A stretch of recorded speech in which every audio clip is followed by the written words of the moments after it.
नमस्कार, मी दर्शता.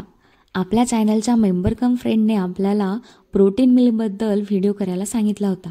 तर आज आपण बनवणार आहोत प्रोटीन, फायबर, आयर्न रिच आणि लो ग्लायसेमिक इंडेक्स असणारी भन्नाट राजमाची रेसिपी. एनर्जी सोर्ससाठी आपण कार्ब्समध्ये राईस घेतलेत आणि त्यासोबत काही हेल्दी सॅलडसुद्धा. सगळ्यात आधी मी ओव्हरनाईट सोक केलेला राजमा 4 शिट्ट्या येईपर्यंत प्रेशर कुकरमध्ये उकडून घेतला. आता फोडणीसाठी पॅनमध्ये थोडं तेल गरम करून त्यात मोहरी, जिरे आणि काही खडे मसाले घालणार आहेत, जसं की दालचिनी, मिरे, लवंग, तमालपत्र. यानंतर त्यात घालतोय बारीक चिरलेला कांदा. तो छान गोल्डन होईपर्यंत परतून घ्यायचा. नंतर टोमॅटो प्युरी घालून एकदम छान सौते करून घ्यायचं. आता त्यात घालणार आहोत 1 चिमट हिंग, चवीपुरतं मीठ आणि आपल्याला हवं तेवढं तिखट.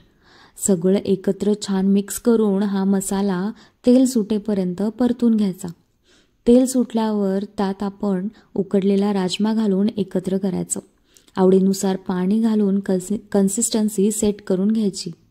एक उकळी येऊ द्या, झाकण ठेवा आणि 5 मिनिटात राजमा तयार. हा राजमा जेवढा हेल्दी आहे तेवढाच टेस्टमध्ये भन्नाट, प्रोटीनने भरपूर, फायबर रिच आणि परफेक्ट फिटनेस मील. ही रेसिपी कशी वाटली ते कमेंट करून नक्की सांगा.